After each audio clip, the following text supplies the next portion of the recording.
ফিরে এলাম বিরতির পর। ডক্টর রৌনক হাজারি, এই যে ঘটনা, দেখুন আন্দোলন হচ্ছে, আমরা অবশ্যই নিন্দা করছি, সবাই নিন্দা করছেন, কিন্তু কোথাও তো থামতে জানতে হবে, এটাও তো একটা বিষয়। আপনি ডাক্তার, আপনি নিজেও এখন পিজিটি, যে আপনি নিজেও পোস্ট গ্রাজুয়েট করছেন, কোথাও তো একটা থামতে জানতে হবে। তার কারণ আমরা প্রত্যেকেই নিন্দা করছি, এমন নয় যে কেউ নিন্দা করছি না, কিন্তু থামাটা কখন? থামাটা কখন? যখন আসল ঘটনা সামনে আসবে। আজকে যাই হোক, এর আগে পরিস্থিতি প্রচণ্ডই গরম হয়েছিল, তা দুটো উদ্দেশ্যে: এক, পরিস্থিতি একটু হালকা করার জন্য, এবং দুই, এই যে আপনি বলেন অনেক গুজব ছড়াচ্ছে, দায়িত্ব সহকারে আজকে আপনাদের এখান থেকে দুটো হালকা গুজব আমিও একটু ছড়াতে চাই, প্লিজ মাইন্ড করবেন না। একটু শুনে নিন একবার, হালকা করে বলছি, বললাম পরিস্থিতি হালকা করার জন্য। দুই দলের প্রতিনিধি আমার পাশে বসে আছেন, 3 দলের প্রতিনিধি বসে আছেন। আমি একটু তৃণমূলকে বাদ দিয়ে আপাতত আমার ইমিডিয়েট দুটো পাশের দল বলছি। ফার্স্ট, আমি ওনাদের রিলেশনে একটা ছোট্ট কথা বলতে চাই।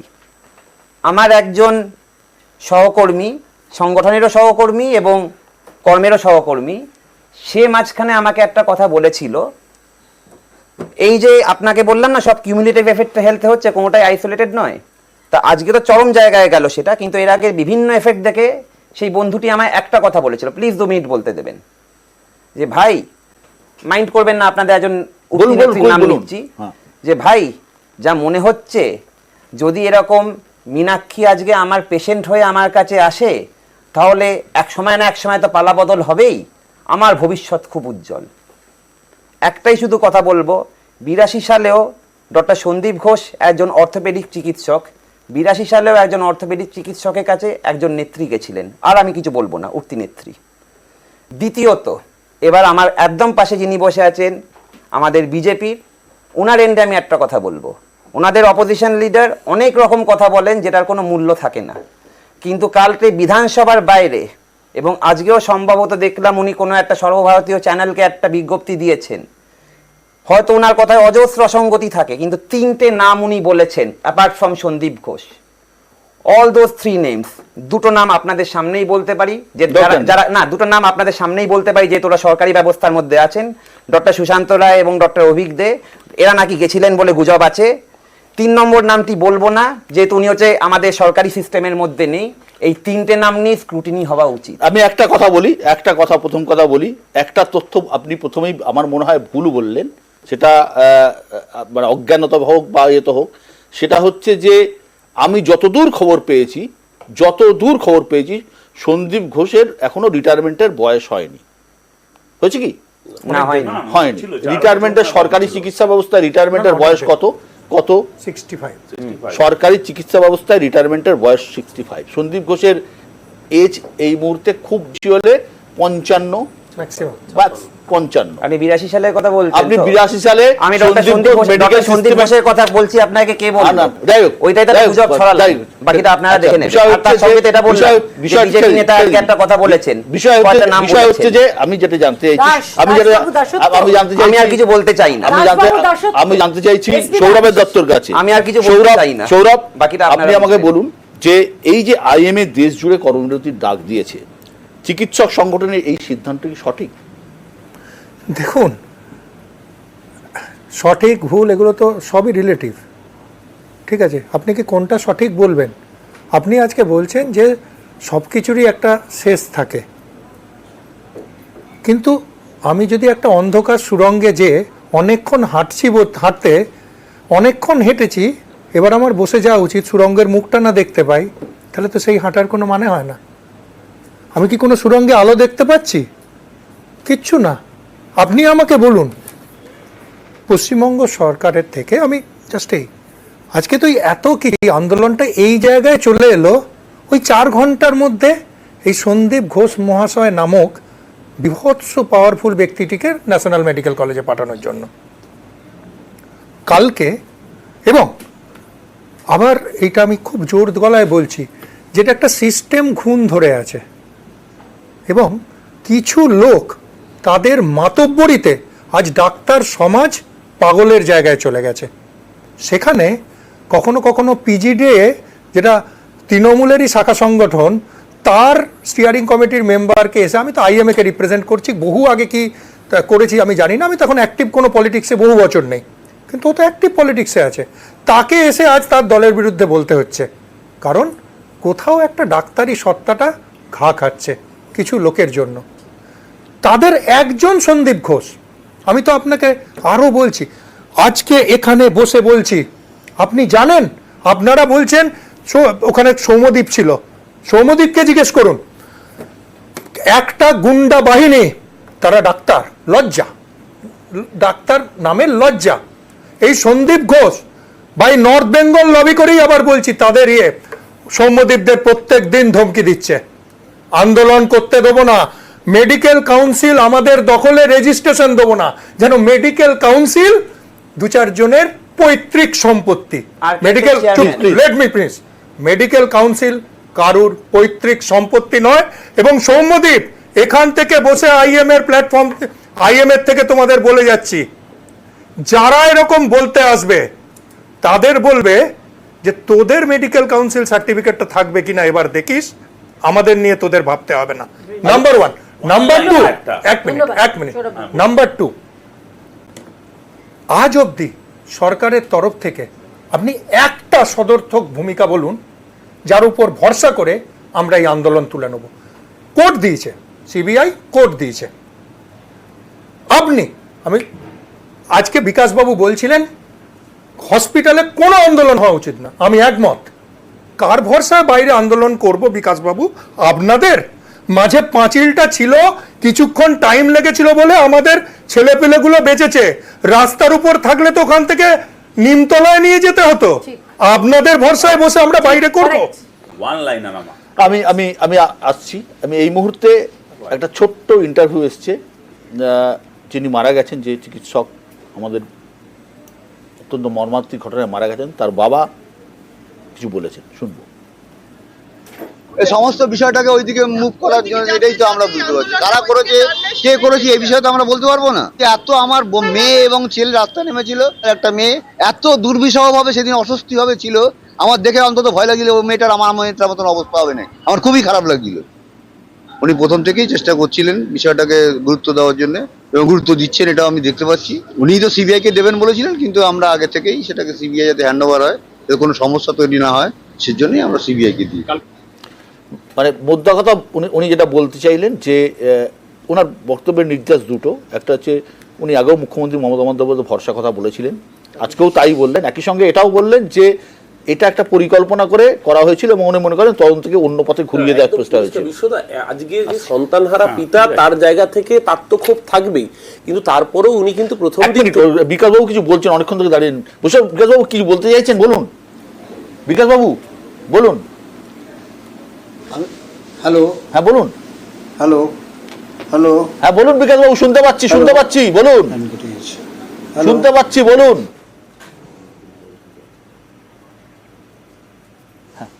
হ্যাঁ আসছি। না, আমি বলছি প্রথম কথা, উনি কিন্তু বা পরিবার কিন্তু প্রথম দিন থেকে মমতা বন্দ্যোপাধ্যায়ের উপর বিশ্বাস ভরসা রাখার কথা বলেছেন, এবং এখনো উনি সেটাই বললেন। আজকে আমরা তো এই ঘটনার পরে মমতা বন্দ্যোপাধ্যায় প্রথম দিন থেকে বলেছেন যে যদি পুলিশের পক্ষে সম্ভব না হয় আমরাই সিবিআই কে দেবো, এখানে কোনো দ্বিমত ছিল না। আমি কেয়ার একটা বক্তব্যকে ধন্যবাদ জানাই, কেয়ার এই ডাক্তারদের বিষয় নিয়ে অত্যন্ত উদ্বেগ প্রকাশ করলেন যে ডাক্তাররা আন্দোলন করছেন, কিসের ভরসায় করবেন। আমার শুধু কেয়ার কাছে বিনীতভাবে জানতে ইচ্ছা করে, কেয়ার এই ডাক্তারের ভরসাটা কি ডাক্তার কাফিল খানও পেতেন, যে 27টা বাচ্চাকে বাঁচিয়েছিলেন বলে, যাকে উত্তরপ্রদেশের যোগী সরকার ওই রকম নৃশংস পানিশমেন্ট দিয়েছিল? কেয়ার কি সেই ডাক্তার কাফিল খানের জন্য হৃদয়টা বুকটা একইভাবে সমানভাবে কাঁপবে? আর দ্বিতীয়ত কেয়া বলছেন খুব ভালো কথা, আমি জানতে চাইছি, আজকে বিশ্বদা সামনে এসেছে উত্তরাখণ্ডের ঘটনাটা, 9 দিন পরে খুঁজে পাওয়া গেছে ডেড বডি, এই মেডিকেল এর সঙ্গে যুক্ত একটি নার্স, সে যখন হসপিটাল থেকে ফিরছে তাকে নৃশংসভাবে ধর্ষণ করে খুন করা হয়েছে। কেয়ার কি বুকটা ওই মেয়েটির জন্য কাঁদবে? আমরা বলছি যে ঘটনা ঘটেছে অরূপের কিন্তু বুক কাঁদছে না, নার্সিং স্টুডেন্ট আদিবাসী মেয়ে, তার দেহ আস্তে আস্তে আস্তে আস্তে আস্তে, আরে বাবা আস্তে কথা বলতে পারি। ডক্টর কাফিল খানকে পানিশমেন্ট ট্রান্সফার দিয়েছেন, ডক্টর কাফিল খানকে কে পানিশমেন্ট ট্রান্সফার দিয়েছে? এটার উত্তরটা দিন, উত্তরটা দিন। ডক্টর কাফিল খানকে, ডক্টর কাফিল খানকে কে পানিশমেন্ট ট্রান্সফার দিয়েছে? কে পানিশমেন্ট দিয়েছে? কে পানিশমেন্ট দিয়েছে ডক্টর কাফিল খানকে? ঠিক আছে, পুরস্কৃত করে দেয় লোকটা। আসবো।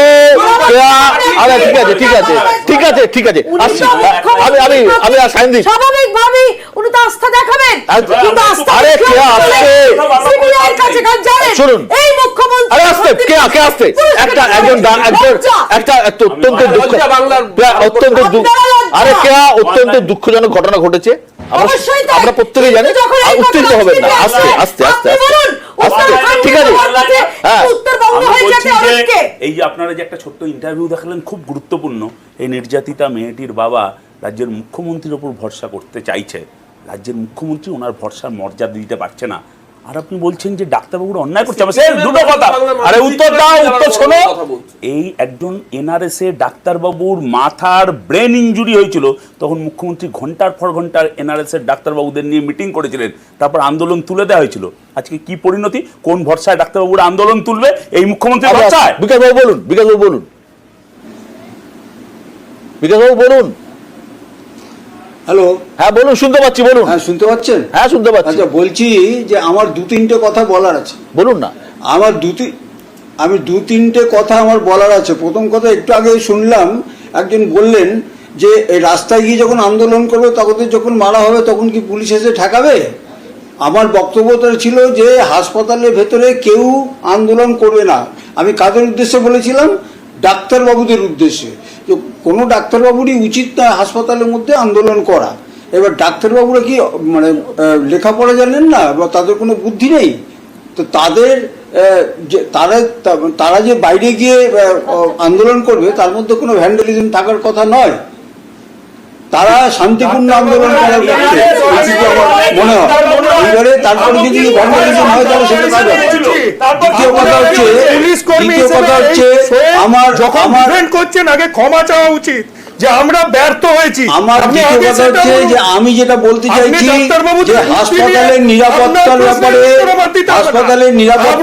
যে কথাগুলি বলা হচ্ছে, আপনাদের বুদ্ধির কারণে এতগুলো হাসপাতালের ভিতরে এত বড় খারকে হলো।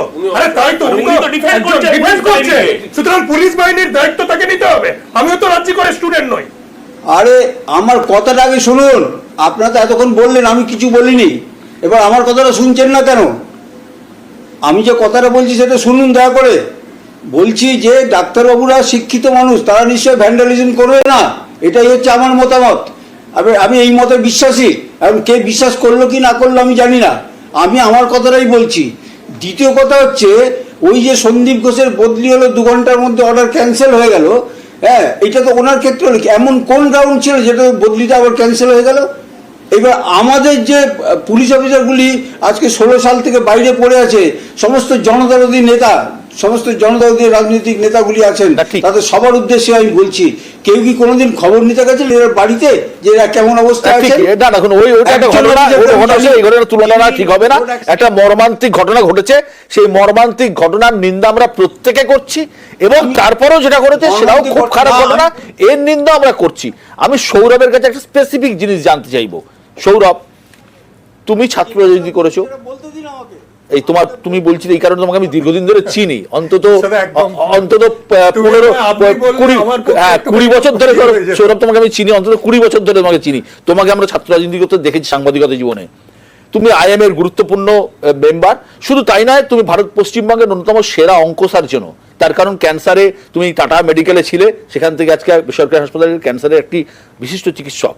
সৌরভ, তুমি আমাকে বলো যে চিকিৎসক হিসেবে এই যেভাবে মৃত্যু হয়েছে, মোটিভ যে কথাটা বারবার উঠে আসছে, ফার্স্ট, তোমার কি মনে হয়, বা ডেড বডি যেভাবে ছিল, কিছুটা খবর তোমাদের ছাত্রছাত্রী এবং ডাক্তারদের সূত্রে অবশ্যই তোমরা প্রত্যেকেই পাচ্ছ, যে এটা কি দুর্নীতির বিরুদ্ধে কোনো ইস্যু এসেছিল বলে মৃত্যু, খুন, নাকি এটা শুধুমাত্র রেপ করার জন্য খুন, বা রেপ না করে খুন করে রেপ, বা কি মোটামুটি তোমার মনে হচ্ছে একজন ডাক্তার হিসেবে? খুব দেখো, একজন ডাক্তার হিসেবে আমার ঠিক এই প্রশ্নগুলো উত্তর দেওয়া আমার পক্ষে একদমই সম্ভব নয়, কিন্তু আমি একজন সাধারণ মানুষ হিসেবে বলছি, একদম সাধারণ মানুষ।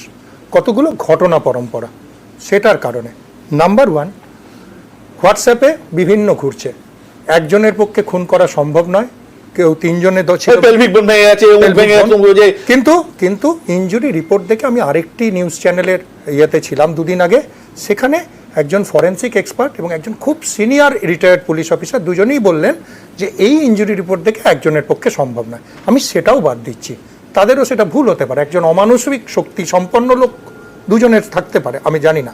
আমার সব থেকে খারাপ মানে সব থেকে যেটা সন্দেহের হলো যে প্রথম দিনই বলে দিল কলকাতা পুলিশ আমরা ধরে ফেলেছি, একজন করেছেন সঞ্জয় রায়, তাকে আমরা ধরে ফেলেছি। ঠিক 3 দিন পর মেয়েটির বাড়ির সামনে মাননীয় মুখ্যমন্ত্রীর সামনে পুলিশ অফিসার বলছেন একাধিক লোকও থাকতে পারে। শুক্রবারে বললেন যে একজন, সোমবার বললেন একাধিক লোক, এবং 2 দিন আগেও উনি বলেছেন যে আমরা এখনো বলছি না একাধিক লোক নেই। প্রশ্নটা তখন দানা মেলে যে কোথায়? যদি উনি সেদিনও বলতেন কে কি বলছে জানি না, আমি কনফিডেন্ট একজনই করেছে, আমার মনে হতো দম আছে, নিশ্চয়ই ঠিক পথে, এই কনফিডেন্স নাম্বার 1। নাম্বার 2, দুর্নীতি। এটাই যদি, আমি খুব ক্যাটাগরিক্যালি বলছি, এই ঘটনা যদি ধরুন SSKM বা NRS মেডিকেল কলেজে হতো, আমি হয়তো দুর্নীতিটা নিয়ে ওনারা বললে আমাকে কেউ বিশ্বাস করাতে খুব মুশকিল হতো, কারণ ওই জায়গাগুলোতে আমরা নিজেরা কাজ করি, দেখি সব জায়গায় ছোটো মোটো দুর্নীতি। আপনার এখানে চা যে মানে খাবার দেওয়া হয়তো চায়ের ইয়েতে থাকে, সেটা আমি বলছি না, বাট কোনো সেরকম কোনো দিন কোনো শুনিনি অত বড় কিছু। কিন্তু আরজি কর লাস্ট 3 বছর ধরে দুর্নীতির কারণে শীর্ষে খবরে, 3 বছর ধরে একটার পর একটা প্রিন্সিপালের এগেনস্টে, এবং তিনি তারপর ঘটনাটাকে আত্মহত্যা বললেন। আমি প্রিন্সিপাল খুব খারাপ, প্রিন্সিপাল অত্যন্ত আমি সেসবের দিকে যাচ্ছি না। প্রিন্সিপালের অবস্থান যা আছে, প্রত্যেক প্রিন্সিপালের নামের সুখ্যাতি কেউ করছে না, না ছাত্র করছে, না প্রাক্তন ছাত্র করছে, মেডিকেল ফ্রেটার্নিটি করছে, কেউই করছে না, আমি মেনে নিচ্ছি। কিন্তু না করেছে না, কিন্তু বিষয়টা আমার কাছে অত্যন্ত একটা ক্লিয়ার হওয়া দরকার। যেখানে আন্দোলনকারী পড়ুয়া রয়েছেন, অনুপম আপনার কাছে যাচ্ছি। অনুপম, আপনারা তো ভেতর থেকে আছেন, আপনারা বলুন তো যে এই যে যেভাবে ঘটনাটা ঘটেছে, এটা কি সত্যি দুর্নীতির বিরুদ্ধে বলার জন্য, দুর্নীতি ধরে ফেলার জন্য, নাকি এটা শুধুমাত্র ক্রাইম, একটা ক্রিমিনালের জায়গা থেকে করা হয়েছে? বিকাশবাবুর কাছেও আসবো। অনুপম, দেখুন, প্রথমে আমি এই একটা প্রশ্নের উত্তর দিতে চাই যে আন্দোলন কেন হাসপাতালের মধ্যে হচ্ছে। যদি আক্রমণ হাসপাতালের মধ্যে হয়, যদি খুন ধর্ষণ হাসপাতালের মধ্যে হয়, তাহলে আন্দোলনটা হাসপাতালের মধ্যেই হবে। দ্বিতীয় কথা বলছি যে এটা সবাই জানে যে আমাদের এই আরজিকর মেডিকেল কলেজে কিছুদিন মানে প্রায় বিগত কয়েক বছর ধরে যে ধরনের একটা পরিবেশ তৈরি হয়েছে, যে যেখানে প্রিন্সিপাল স্যারের সাথে গিয়ে কেউ কথা বলতে পারে না, সাধারণ ছাত্রছাত্রীরা তাদের কোনো ধরনের দাবি দেওয়া কিংবা কোনো ধরনের সমস্যার কথা বলতে পারে না, সেখানে দাঁড়িয়ে যদি বলতে পারার এই পরিবেশটা থাকতো, তাহলে হয়তো আজকের এই মানে পরিস্থিতি তৈরি হতো না। আরেকটা বিষয় আমরা দেখলাম যে প্রিন্সিপাল স্যার মানে এক্স প্রিন্সিপাল স্যার উনি রেজিগনেশন দিলেন, কিন্তু স্বাস্থ্য দপ্তর সেই রেজিগনেশন অ্যাকসেপ্ট করলেন না, তাকে উনি একটা জায়গায় ট্রান্সফার করে দিলেন। কিন্তু কেন? তাহলে আরেকটা বিষয় পরিষ্কার যে যদি প্রশাসন চায় যে হাসপাতালগুলো চালু হোক, রোগীরা পরিষেবা পাক, তাহলে তারা কেন আমাদের দাবিগুলো মেনে নিচ্ছে না? কেন আবার এক্স প্রিন্সিপালকে, আরজিকরের প্রিন্সিপালকে আবার সিএনএমসির প্রিন্সিপাল করা হলো? কিসের জন্য? ওই অধ্যায় তো অতীত, অনুপম। হাইকোর্ট তো পরিষ্কার বলে দিয়েছে যে হাইকোর্টের নির্দেশনা প্লাস সিবিআই এনকোয়ারি চলছে, ওটা অতীত। কিন্তু আমি বলছি আগামী দিনে, আমি পুরনো জায়গার কাসুন্দি খাটতে চাইছি না, আগামী দিনের কথা বলছি, যে তোমাদের কি মনে হচ্ছে যে এই পুরো ডেড বডি দেখে, যা ভেতরটা দেখে, কেন এটা কি ক্রিমিনালদের কাজ, নাকি এটার পেছনে অন্য কোনো কারণ আছে? দেখুন, এটা দেখে যে কেউ আন্দাজ করতে পারে যে এখানে কোনো একজন ছিল না। পোস্টমর্টম ইনজুরি দেখে যে কেউ আন্দাজ করতে পারে, একজন ডাক্তার হিসেবে আমি বলতে পারি। দ্বিতীয়ত হচ্ছে যে হাসপাতালের পরিবেশ মোটেই খুব একটা শান্তিপূর্ণ, খুব ডেমোক্রেটিক একজন ছিল না। ধন্যবাদ অনুপম। একজন ছিল না, অনুপম রায় একজন ডাক্তার হিসেবে বলছেন যে রিপোর্ট ইনজুরি দেখে বলছেন একজন ছিল না।